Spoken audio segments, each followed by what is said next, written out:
So the purpose of this presentation is to empower local greenpreneurs. We've coined that phrase at UNT just to figure out like who we're trying to talk to, and obviously we want to talk to people who share our values. And green is really not good enough. Zero waste is mimicking nature, and it's taking things a whole lot further than green. That's a word that we can communicate and know what we're trying to do and accomplish. So this is an opportunity known as Blue Ocean Strategy. Does anybody know what that is? Anybody? Okay, so I'll go into that at the end, but it's basically a book that was written about finding a market that's so vast that you don't have to compete. All right, so like the internet in 1989, or if I was to come here and tell you guys, hey, there's something coming called the internet, nobody would have even been able to really fathom what was about to happen, what was about to change. And it's just such a vast conversation with tons of opportunity that's limitless. And so this is kind of that kind of conversation. The conversation is zero waste. It's like the whole city is getting redesigned, and coming up with that plan, they invited local community participation, local businesses. Not a whole lot really showed up, so really the conversation right now is being dominated by lobbyists, waste companies, and the government.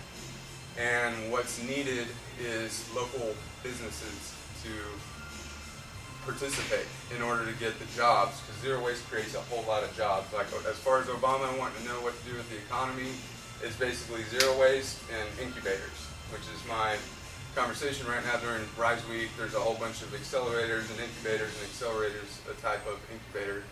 And you got Tech Wildcatters and Tech Ranch and Capital Factory, and those are all accelerators. So there's a bubble going on, just like there was an internet bubble and a real estate bubble.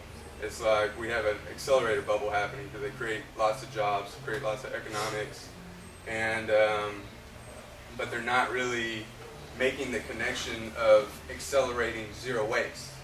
Accelerating the businesses that will reuse the waste stream. So what I want to get out of this is I want to bring your attention to the city's master plan and all the service areas of opportunity that are there to be capitalized on. So if you're an artist or an entrepreneur or both, and you're looking to create something that is impactful and that will allow you to take care of yourself, this is that conversation. This is like a huge uncontested market space. It's ripe with opportunity, and there's a framework to it that I've figured out through 6 years of research and development. Basically, my accelerator is the first zero waste accelerator in the world, and to get to this place we had to experiment with different models. And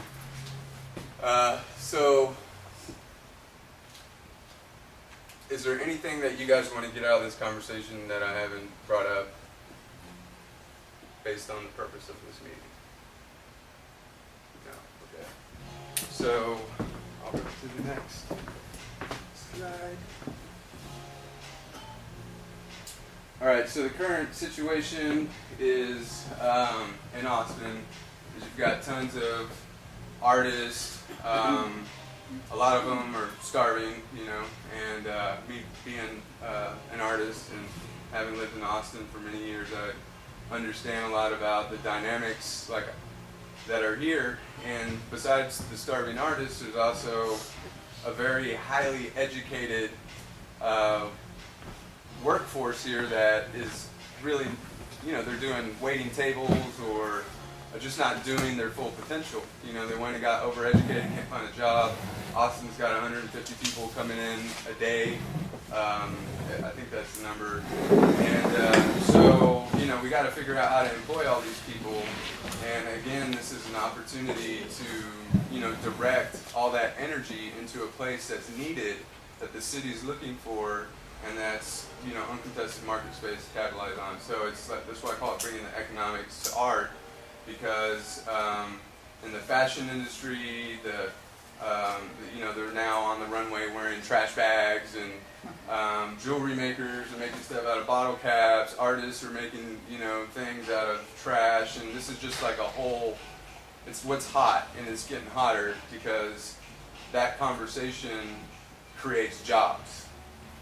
So there's an accelerator bubble, but they're focusing on tech. They're not making the connection between the accelerators and the needs of the economy here. I don't understand what you mean by accelerator. I'm sorry. Okay. So I will, an accelerator is a type of incubator. And an incubator is a business model that popped up many years ago. And traditionally they're nonprofits that provide a space, they give you a phone line, they give you access to your board, mentorship.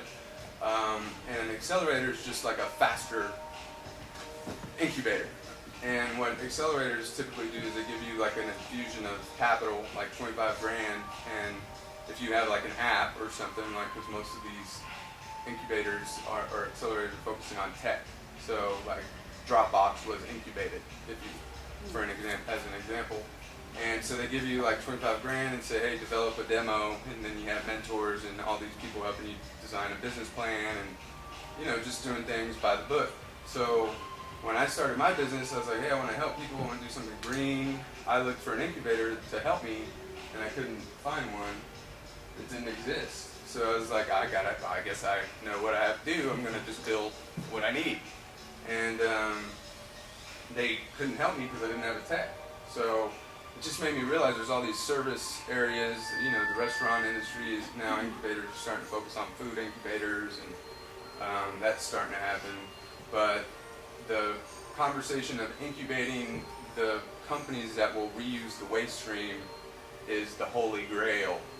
It's the space race right now. And so I want to tell you about my experience figuring this out and what my conclusions are based on that practical application of principles that mimic nature. So the other thing is there's an emerging fourth sector of the economy, and I don't want to give you guys too much information. So that's the traditional economic sectors are the for-profit, non-profit, and government sectors, right? So now there's a fourth corporation type of company, and it combines a for-profit's ability to make money with a non-profit's humanitarian mission, and that's called a for-benefit corp. So there's only 700 in the world. 7 states have passed legislation. Texas is working on it. You asked about legal ramifications. I got certified, or Adbongo got certified as a B Corp in 2011, and I quickly encountered problems with the IRS. So, they're like, screw this, and not happy about it. So the legislation's not here yet, so it's just a certification. It's saying, in Texas, it's a certification. It's not a legal structure. So, but when the legislation passes, what it does is it protects you as an owner from shareholders if you go public or whatever.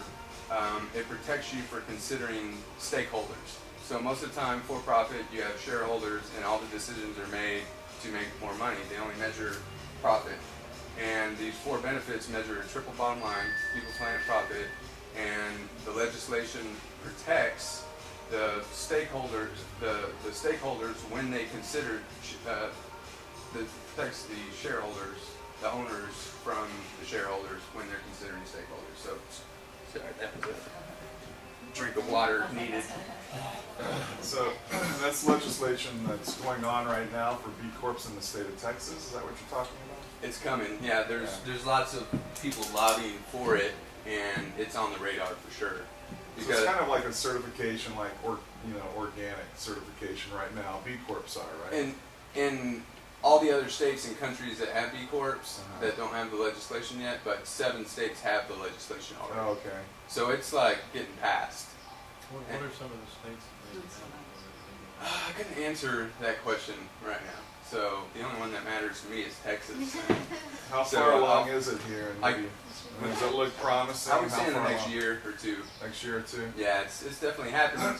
So I guess what I want to tell you is that what I have realized is to get to zero waste, we need to mimic nature, right? It's biomimicry. And I don't know if you're familiar with permaculture, but it's a set of principles and ethics that farmers, apply to growing food forests, right? You can apply those same principles to your life or your business, right? And it essentially entails an ethical, they've identified that nature works ethically. So the lobbyists and the government and the waste companies that are just measuring profit, even though they're saying zero waste and stuff, they're not necessarily doing things that are in our best interest as the community here.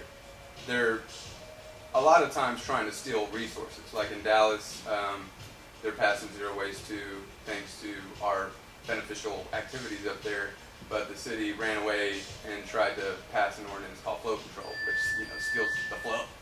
It's horrifying because I'm like, here's this exciting thing happening, and the city and the government is supposed to work for us. Starts off with it by trying to steal all the resources, and so this is like a conversation of protecting our resources, okay? And it's a very complex conversation that most people have ignored because it's over their head, But if we don't have the conversation, the local businesses, the local community is not going to have the benefit of what's happening. The resources will go to the waste companies or whatever. The government here is actually working, doing some really amazing things. We're really lucky to have Bob Getter, who's the sanitation director here. He's a good guy, and he's doing a lot of the right things and preparing. They're looking for groups in the community that art groups that focus on reuse, incubators that focus on reuse. They're looking for that. And if you go to the master plan, they have a protocol for making public-private partnerships. So this is a ground floor opportunity. If the infrastructure's not there, if you create it, you're the guy with that niche, So the other thing about the current situation is there's a huge bootstrapping community here. Crowdfunding has come about, so a lot of these entrepreneurs are all looking for capital and, crying that they don't have any, when the bootstrap philosophy is just, pull yourself up by your bootstraps and make it happen, do the right thing. And what I've noticed with a lot of the small businesses and artists, they're not doing what has worked for everyone else that has grown. Usually they're doing fire instead of what I call ready, aim, fire.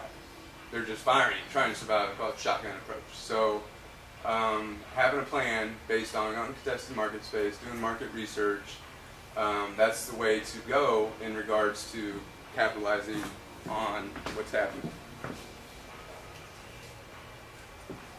So this is a real important slide that tells you what the economics are, which is zero waste is based on reuse. And let me stand over here. So you guys can see my cupid with the reusable arrow in his back. So for every 10,000 tons of waste that goes into a landfill, it creates one job. Okay, that's what we have right now. That's the system we have as a municipality. It's designed for wasting. Okay, so what's happening is the city is designing for reuse because it does this. It creates 75 to 250 jobs per 10,000 tons instead of that one. Even recycling is mediocre if you look at these numbers.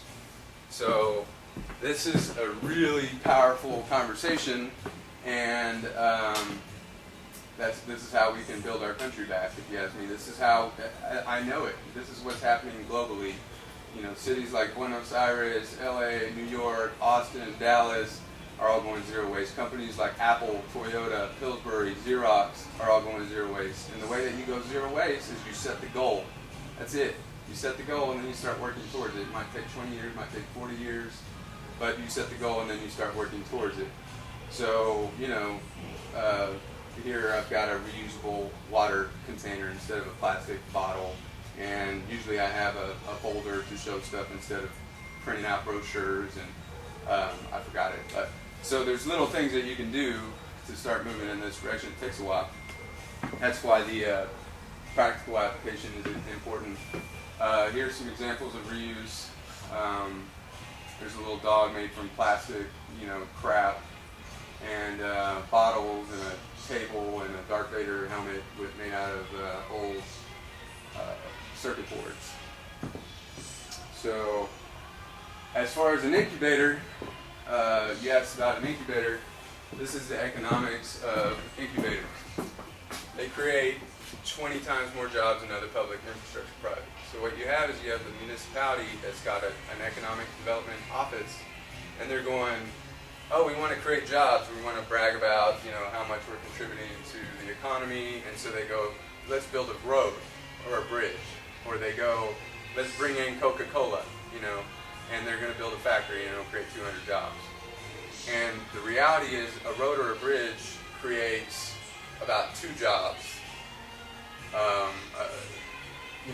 So an incubator, if the Economic Development Office was to say, hey, we're going to put all this public, we're going to subsidize incubators and accelerators. The reason they would do that is because it creates $30 for every dollar that goes into an incubator. Does that make sense? So if the government was to give me money, I would create, not that I'm asking, because I'm not even try, like I'm bootstrapping, right? Because that's what I've had to do. But if they were to wisen up, and they are, for sure, and because we're having these conversations, every dollar that goes into an incubator creates 30 in tax base. So, an accelerator plus zero waste equals economics. This is like the magic plan for building our country back. Serious. It's so that's why I'm here, witnessing and passionate about it, because I, want to help.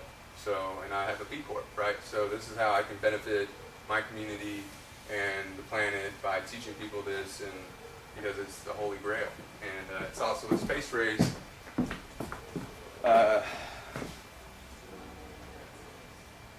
So the opportunities that are presenting themselves here, we have green jobs, which I think you hit that point, uncontested market spaces, which you need if you have a business or if you want to be a consultant. Like there's a really big consultancy called Grant Thornton, and if you go to their page where they talk about what you need to do that, the first thing it says is find a new market. So this is a new market. So anybody with a business, whether it's a consultancy, making art, or whatever, if you set the goal of zero waste, bada boom, bada bing, you're automatically in a new frontier, right? So why swim in the red ocean, which is bloody and filled with sharks? They even call them shark tanks. I mean, seriously. When you can swim in a blue ocean of uncontested space where you don't have to eat. So that's the conversation of blue ocean strategy, is get out of the red ocean because it's bloody and it's painful. I mean, service, if you look at the master plan, service opportunities are out the wazoo. The one that I brought here, or am highlighting here, is because I talk about bringing economics to art, is the art from scrap or reuse service opportunity, because there's all these artists running around town that don't know what to do with themselves. It's like start making stuff out of trash and sell it. That'll do the trick. So in California, they have things like creative reuse depots, resource recovery parks, and the Holy Grail is a cluster of businesses that collaborates to process and reuse the waste stream. So that's not here in Austin yet, but they're trying to figure it out. We have creative reuse here. Well, sure. I'm An talking about. organization called Creative Reuse. Are you aware of it? I am not aware of that. I mean, there's all kinds. There's a reuse alliance. There's all. I mean, it's happening. It's called Creative Reuse. I can talk to you about it Okay. later. Okay. So, well, now you know why they're doing that It's a concept. friend of mine who heads it up. I can't wait to talk to her. Nice. Well, she's on the front edge of economic development and what the city needs, for sure. The problem is getting all those artists to collaborate and not devour each other, because they're living in scarcity. So that's what I've learned after getting my arms gnawed off by artists is, you come in with resources and blessings, and they're so, the situation is so dire that they bite the hand that feeds it, in an effort to survive. So if we're going to build this, we have to figure out okay, we know this is going to happen, see it coming before it happens. How do you structure it to create a collaborative ecosystem instead of a competitive one? Because it has to work like nature does, an ecosystem. And, granted there's sharks in nature, right, but you don't want to swim with them, if you can help it. So, I've been thinking of a concept for like a dolphin tank instead of a shark tank, but we'll see how that goes. More benefit to the community and planet. So this is for all social entrepreneurs. This is a framework setting the goal zero waste, triple bottom line, for benefit corp to pretty much best practices. The front edge of ninja activity is definitely setting the goal zero waste, and that's it. That's all you have to do to have a radically sustainable business for the new economy.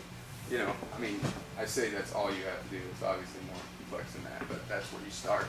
So business benefits. Why would a business go zero waste? It gives you a marketing edge. Okay, that's the whole not having to compete, because now you're greener than green. Lower operational costs, increased efficiency, improved morale, improved chances of survival, create more jobs, and uncontested market space. So that's why business would do it, and that's why all the largest corporations in the world are doing it. Again, the ones that are missing the boat are the small local businesses, and their small local businesses are the ones that create local jobs and economics traditionally. So we really need to have this conversation, which is why we're here. So for all entrepreneurs and artists that would like to capitalize on these market spaces and build a radically sustainable for benefit or triple bottom line company, you need to have a platform. So it used to be that you were reliant on publishers if you're an author, or having hundreds of thousands of dollars if you're a business person to hire an advertising agency. Now, with the advent of technology and the cloud, social media, now you can build your own platform and self-publish. And Michael Hyatt's an awesome resource, who was the CEO of a publishing house, and now he's an entrepreneur. He has a podcast called This Is Your Life, and he teaches you best practices for building your own platform. So he says, typically it takes 5 years to build one, and start now, because it'll take you 5 years. And what I do with my business is I give Adbongo's platform, I rent it out basically to consultants that don't have a market, don't have a team, don't have a platform. Like, here, you can use mine, so we help you build yours. So that's kind of my model as far as empowering entrepreneurs with resources. And so here is, it actually says experiment.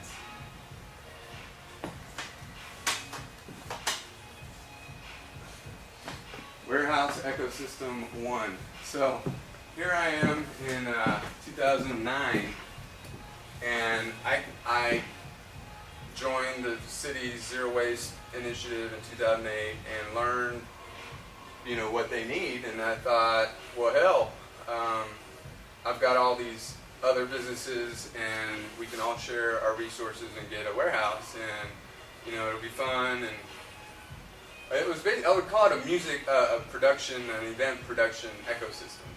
And these are speakers right there. So we threw some awesome kick-ass parties, and I had about 3,000 square foot full of Pelican cases filled with lasers, which didn't make me any money, but it was fun to party. So anyways, this was a complete circus. We went in there, we didn't plan everything first, we didn't assign lanes. So when you're building a reuse cluster, what I learned is it's really important to identify what everybody's lane is. So you can play NASCAR instead of bumper cars, okay? So it's the same concept as playing football. It's like everybody has a position, and you throw the ball and you score, and your team wins, right? And this, we did not do it that way, and to make matters worse, a cute, cuddly old man who ended up being a con artist, came in and just took advantage of a bunch of the young folks in there. I didn't get hurt by him too bad. He got a couple $100, but he took it down pretty much, and we were pretty unorganized anyway. So that was the first ecosystem experience I had. So what I'm trying to tell you in regards to that is that nature works small and slow, and it's based on really making mistakes and being okay with that. And when you're playing in a garden and you've never gardened before, you're going to put the tomatoes in the wrong corner of the bed and then figure out needs more sun and move it and make adjustments.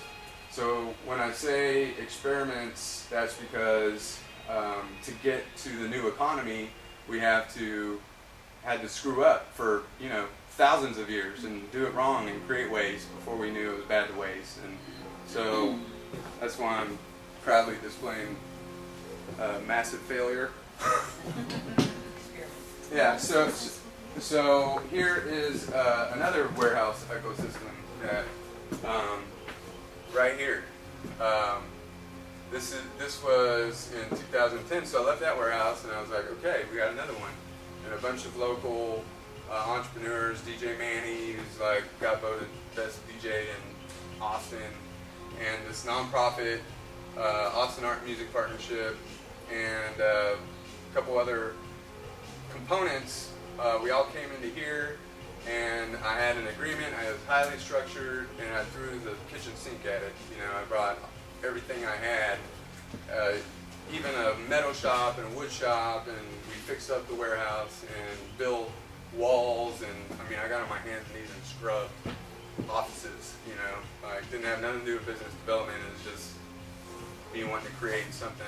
Bootstrapping. Yeah. And so we did the brand identity for the organization, and this is the words B Corp didn't really exist yet. So here you can see what I'm doing is I'm thinking in my head, I'm like, let me try to create a for-profit, non-profit hybrid.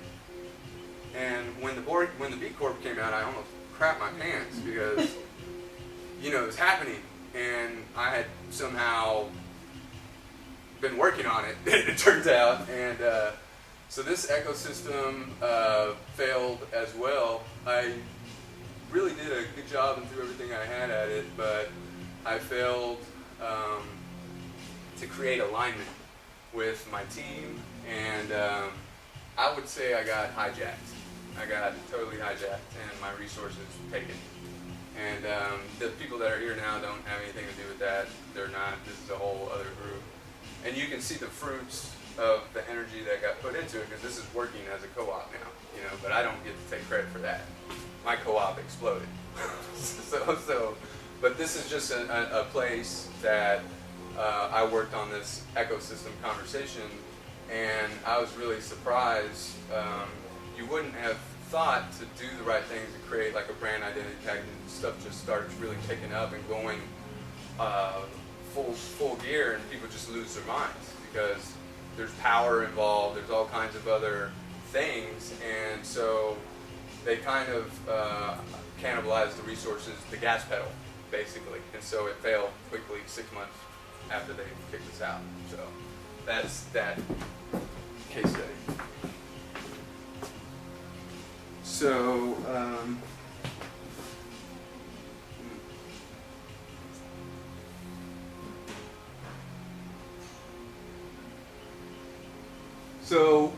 I told you I went in there and started doing the for-profit, non-profit hybrid conversation, and so after I did that warehouse, I realized what I had on my hands was a for-benefit situation, and figured out what the framework for it was. Now, for-benefit corps aren't necessarily, they're based on the triple bottom line. They're not gravitating towards zero waste, but what I realized is there's no way that we can get to zero waste unless we are coming at it with a triple bottom line approach, because we're just going to cannibalize each other, right? So the businesses have to be designed to mimic nature and to be sustainable, and it has to be a real consideration, and there needs to be a lot more research done on how to make this happen. So The department I harness at UNT is a research curriculum at the journalism school, and I've got a lot more insight. But this is basically the anatomy of a radically sustainable business. It's triple bottom line, collaborative versus competitive. The free market economy is competitive, right? The functional economy, the resource economy, is collaborative. So to create this new collaborative economy, we have to stop competing, and that's, we're wired for that. Nobody's wrong for being a shark. Can't blame a shark for being a shark. That's just how we've been taught since day one. So it's really a cultural change that we're talking about. And lean and adaptable. There's the Harvard Business Review right now is highlighting lean business models. And usually when you have a business and you put a business plan together and a bank looks at what the business is worth, it looks at your assets, right? And they go, okay, you have this building, you have this. Just in case they give you money, they can take your assets. And these new kinds of businesses won't just be based on assets, they'll also be based on what resources you have. Like I don't have, as an entrepreneur, I don't have a lot of assets, but I have a lot of resources. I got a university and the executive retreat made from trash and some resource efficiency consultants, and having that on a bank ledger and quantifying it is a little tricky, but as far as creating economics, it's a done deal, right? Like we can work with that. So in bootstrapping, it's all about figuring out what resources you have and doing the most that you can with the resources that you have. And so in the resource economy, we're going to go away from debt-based thinking to resource-based thinking. So, problems to solve, all right? And this is what I really want you guys to help me figure out is competition, friendly fire, cannibalization. Most accelerators focus on tech, and when they have their tech ecosystems and they're calling themselves ecosystems, they don't mimic nature. So how can you have an ecosystem that doesn't mimic nature is my question to other business ecosystems. Is like you have to be thinking about mimicking nature to call yourself an ecosystem. So you'll notice if you're going through Rise Week, you'll probably hear people using these words, but they haven't put it together with biomimicry or zero waste yet. So that's just the catalyst conversation that we're having because it needs to happen now. And I can sit there and try to hoard it, or I can just tell everyone. So that's my attempt to just get her done. And not valuing resources. So I was pretty shocked to see how people, because they don't have a quantifiable number fixed to the resource. Sometimes they have something that's being given to them and they don't value it because they don't know how to value a resource, right? So it's like when you're in the resource economy, learn to value your resources and always do the research. So shotgun approach is bad. So all these small businesses, all these artists are just firing at anything they can hit. They're not doing any due diligence and they're not creating a plan, based on the uncontested market space. So that's what I teach. That's what my clients get from me is I give them, ready, aim, fire, and help them do their due diligence and then create a plan for them. And then, so the space race that we're all trying to figure out right now on the whole planet is a reuse cluster that has the economics in it. So putting an incubator that focuses on reuse in an eco park or a resource recovery park, that's like the holy grail. And that's kind of what I'm building here, is that Adbongo will eventually go into an eco park and help develop the businesses there that reuse the trash. So that's my long-term vision for Adbongo. And so I'm just going here's, I skipped a couple experiments and I'm like, here's my latest ecosystem that's going awesome. And that's Michael Reynolds. He's an architect. He designs houses from trash. And so I've got a couple acres in Guatemala on a mountaintop and built a house from trash / executive retreat and food forest, and it's going really awesome. So the ecosystem thing kind of works better when you own the property. I've also found out. Right, so that's just to show you I went from warehouses to magical scenarios, in paradise. But that's the power of this conversation, is to create, heaven on earth, basically. And so I'm definitely an advocate for heaven. Who wouldn't be? So here's some resources. Motion strategy. I got a portfolio online where you can see some of my stuff. MBIA.National Business Incubator Association.org, bcorporation.net, Zero Waste International Alliance, where they have the business principles for zero waste businesses. The Zero Waste Master Plan is at austintexas.gov. I highly recommend you read that. It's 300 pages, and so you don't have to read the whole thing. Read what's relevant to you, but there's definitely some gold in there as far as knowing what the city wants and is doing, and then giving that to them. And then the platform book. So that concludes my presentation. Are there any questions for resources for tax and legal? Let me give you the name of Tiana Messick, who is a sustainability officer on demand. Like, I'm an on-demand CMO, chief marketing, chief monkey, change management, whatever you want to call it. So I go into a business, and if they don't have to pay me a salary, they can just give me a couple hours of consulting and get a CMO that will help give them a marketing edge and resources. So this is a CSO. She's the one that comes in, helps you get your B Corp certification, and does some of the underwriting for this. And she helped me get my certification. She's in Houston, and she's a valuable resource that knows what she's doing. So.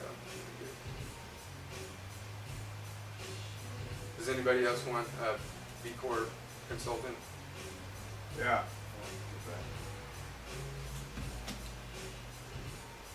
Okay, her phone number is 972-415-3017. Her name is Tiana Messick, and her company is Green Growth Group. So that would be the resource for here for this conversation. That's not my specialty. What's this? Commercial real estate. Commercial real estate. Okay, so for the real estate conversation, this is also a huge opportunity for real estate, because guess what? Now all these abandoned malls and gas stations, and now there's something to do with them. Now you can change them into a transfer station where you collect reusable resources and maybe put some artists there, and so this is what you do with all the real estate nobody knows what to do with. And so you buy cheap, make it into a zero waste situation, and sell it hot. So for the real estate people, that's what I would say is transfer stations, resource recovery parks, eco clusters, co-ops. That's where I would go with it. Does that answer? Okay. Very philanthropic and profit. Yeah, that would just be the triple bottom line. So what companies do, the best practice is they implement a triple bottom line, and they start measuring how many jobs are you creating, how are you lowering your carbon emissions, and how much money are you giving to nonprofits, and then all these metrics that you identify, and then at the end of the year, Tiana Messick comes in and creates a sustainability report, and then you publish your benefit to the community, right? So I've been keeping track of stuff. I've never published a sustainability report because I don't have the resources to make one. I'm just working on, business plans and stuff, and but I will eventually. And the largest corporations in the world are really the ones like Verizon just published one, Coca-Cola, the huge corporations that pretty much, whatever, are the ones publishing sustainability reports right now. But that's the practice for the triple bottom line. You adopt triple bottom line, you start measuring, and then you publish a sustainability report. So, does anybody have any other questions or thoughts? I'd like more information on the certification you were talking about, a little more detail about that. Okay. The B Corp? You want to know about the B Corp certification? Mm-hmm. All right. Oh, really? Really?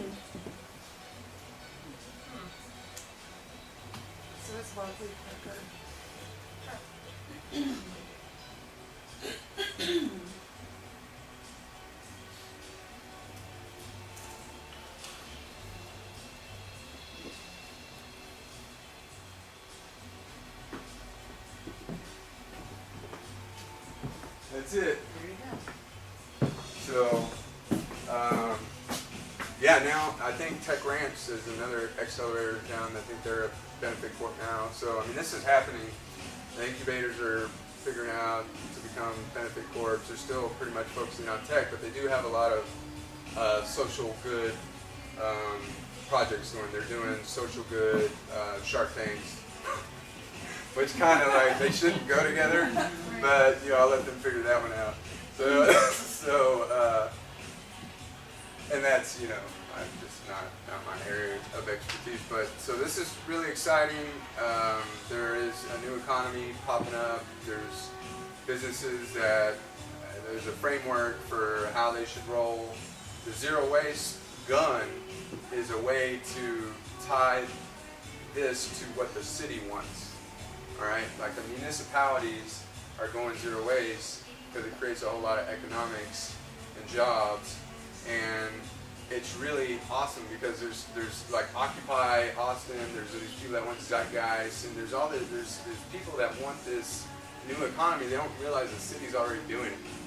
You know, they're using other words. So you have these people that are picketing and saying, hey, we want change, and it's happening, and nobody's told them that this is how it's happening. It's the bridge to a world that mimics nature, is sustainable, you know, where we have food falling from trees and resources locally instead of having them shipped in unsustainably, and you know, servicing and attracting international corporations that don't really have our interests. You know, we need to build local ecosystems that kind of follow these guidelines so we can create a better world and planet community. So.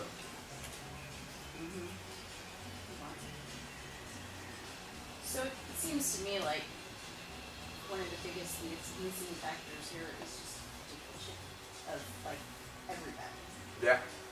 not Yeah. just us. Yeah, and what usually happens, what follows zero waste, and they haven't done it here, but they're preparing for it as a public service announcement. But they're going to focus more on like, hey, make sure you compost, or Right. you know, reduce, reuse, recycle, plastic bag bans. That's all this conversation. There's where they really are having trouble and stumbling. The big hole is the economics, the local businesses. And I'm like the only one that's developing the market that specializes in it, but I kind of encounter a lot of bullets flying over my head. Like they're not collaborating with me as much as they should. Like a lot of the organizations that want the same thing, you know, they see me as a threat because I'm having the conversation they need in the city. So they want to have the conversation. So what they should change to is see me as a resource and collaborate, you know, and figuring all that out is tricky. You know, It seems like there's plenty of room for everybody to play right now. there's plenty of room, and you know, that's the importance of playing in the blue ocean. Is like there's no way that somebody else can recreate the experiences of Adbongo, you know, and there's no way somebody can create Adbongo, but they might try, but there's no way. It's just I have a niche, and so that's the beauty of this conversation is everybody can develop their unique, you know, value proposition based on these things, and there's not really going to be anybody that can come close to you for years, you know. So that's not to say that I definitely have to be careful and still practice some discipline in regards to non-disclosures and what I divulge. But I have been surprised a lot at you know, just firsthand experience in the Shark Tank. You know, it's like it's the situation is dire.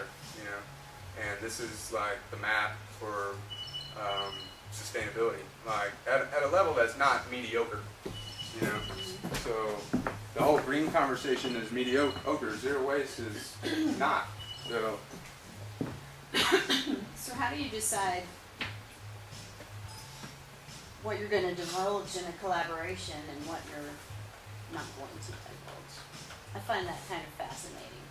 How much do you share? As I love the whole collaborative idea and teaching people to do things, but where do you draw the line? How does one know when to stop so Well, that you can continue to? there's ethics. Like I just put a couple of clients to this university curriculum and we did market research and developed a plan, and I can't like show you their stuff, right? Right. So I wouldn't show you that, but I can show you my stuff.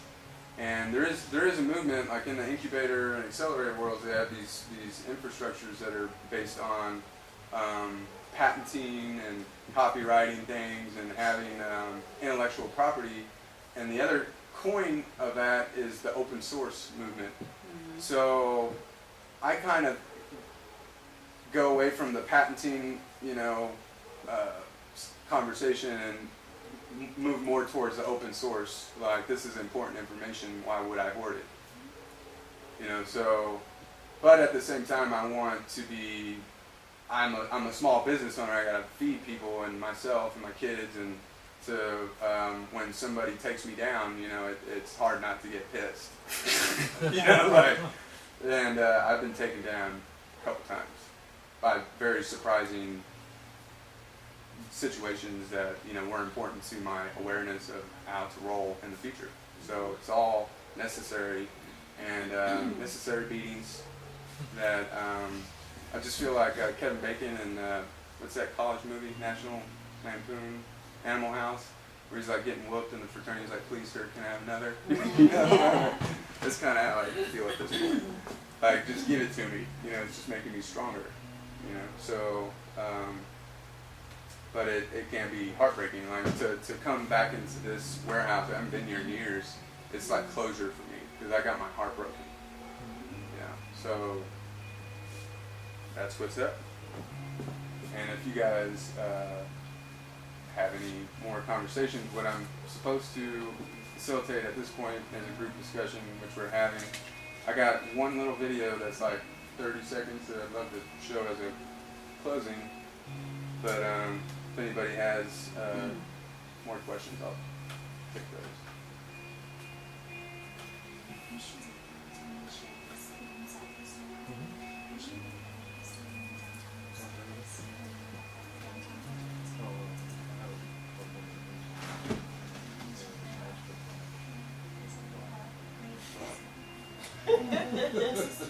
Sorry.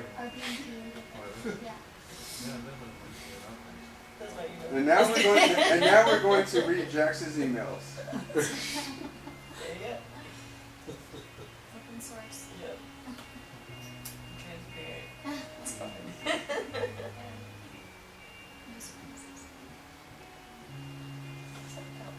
Yeah.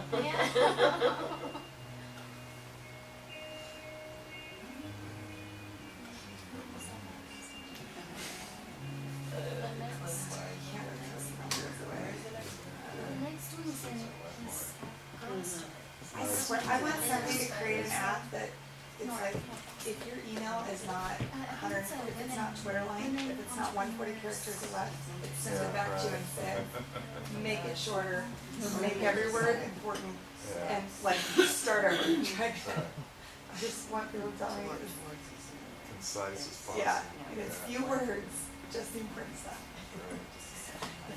Don't want you in That's why texting has been Yeah. it's very short, concise. I feel the same way about phone calls now. Like, if somebody calls me, I'm like, this has got to be really important because you're not allowing me to respond at my time or whatever. Like, it's a very, I don't know, like, forceful thing to do. Really? I used to love your phone.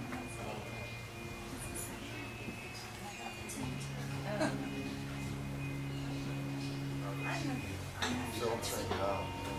It's some good directions, Yeah. So just so you know, it's focus and being bombarded from many directions. yeah. I think we all do. I think Yeah. we Negative all warning, do so a way head's that in, or like a Or yeah, now Yeah, you're it's like, forced to, heart opener. right. That's what you say. I can't not. Nice, okay. I'll have to- Yeah. Stand in her head to start your day. Okay, it's better than false. All right. So good. All right, so I just want to show you this part because it's important for me to tell people that I'm empowering with knowledge to become pretty much a green zero waste consultant. And you'll see and notice a lot of people running around saying green zero waste, but you know, you can look at them and see what they're doing and know if they're applying, practicing what they preach. So it's taken me years to get to the point that I'm at now, and I still have a long ways to go. And I just kind of documented a 1-minute excursion into Whole Foods, and I had this All right.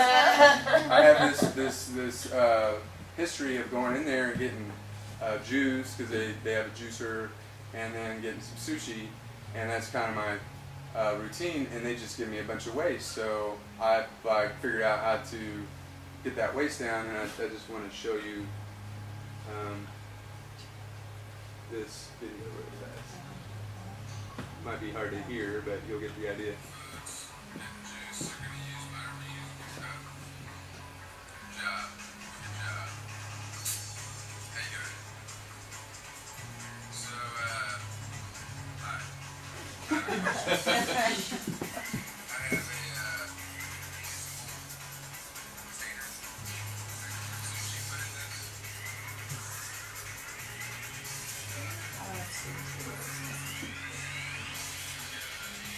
There's my juice, there's my sushi, and there's my bag, my reusable bag. And then some cat litter that I didn't mean to show. It's not reusable. Yeah. It is organic cat litter, so I can just put it outside in the compost. So anywho's, that concludes my presentation, and thanks for coming. And I know it was early, and we had a little late start, but I'm glad it's over. And, I got a daily juice and I got a big, like they sell a big, 24-ounce thing for their juices, and I use the same cup every time I go, and it has like the straw and stuff. 'Cause I work Nice. When you're a busy, young, single, working professional, I mean, you eat out a lot, right? Because you're busy. So I eat out a lot, but I also have it is divorced and have 2 terrible kids. So waste. when they're with their out, I eat out. I do that a lot now, so like I'll bring my own containers and they're happy. class. Okay, this is Richard Hall, and I attended John's class here at the RISE session regarding building economics into art, or creating economical art. It's really about zero waste, and I found the class quite interesting, not only in the context of utilizing waste, or what's quote considered trash, as a resource within a community for both recycling and reuse purposes, but also for job creation. So the thought of bringing kind of the blue ocean strategy that was a popular book to create an uncontested marketplace where you can also create jobs, I thought was very interesting, and I got a lot out of this, and I know that a lot of people shared the ideas at the class that they're going to probably follow up and interact with after the class. Awesome. Thank you.